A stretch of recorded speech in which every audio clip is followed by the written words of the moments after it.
Hello, my name's Tony and welcome back to Fragdicted. In today's episode, we are revisiting my Memoize Dark Range series with a quick 2-minute review. And this fragrance is called Superbia. So stay right where you are.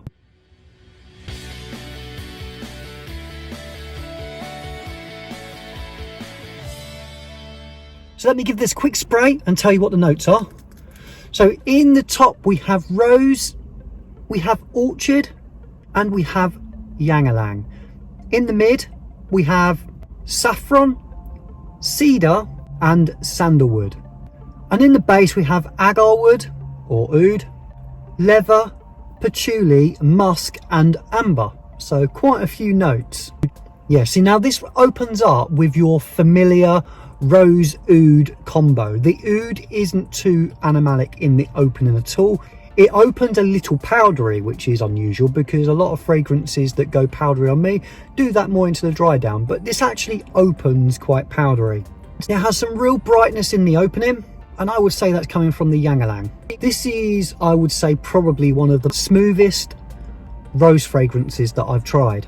I'm not the biggest rose oud fan. I like it, but it's not my favourite style of fragrance.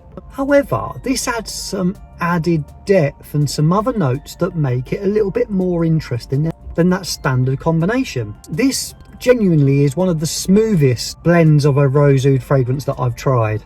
And with the added leather, it makes it really interesting. It goes slightly creamy, it's slightly powdery. It never becomes too powdery, so don't worry about that. It's just a little bit of powderiness all the way through the wearing. The rose in this, if you're wondering what type of rose it is, it's not a watery rose. It's more of a sweet, jammy rose. And that is prominent throughout the whole wearing.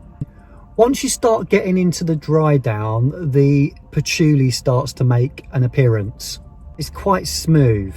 And then at the end of the wearing, it becomes a little bit musky. And then where the rose and the oud is started to lift a little bit, you can pick out the sweeter notes coming through. But overall, really enjoyed the wearing. One of the nicer rose oud combinations that I've tried, and I've tried a few. So I would say this is really, really smooth. Quite a deep fragrance, not too dark, quite bright in the opening.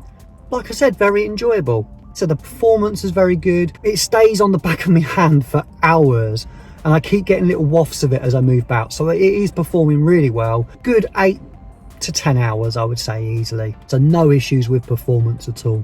So that has been my quick review of Memoize Superbia. Hope you enjoyed it. Don't forget to like and subscribe. One last thing, don't forget to keep smelling wonderful.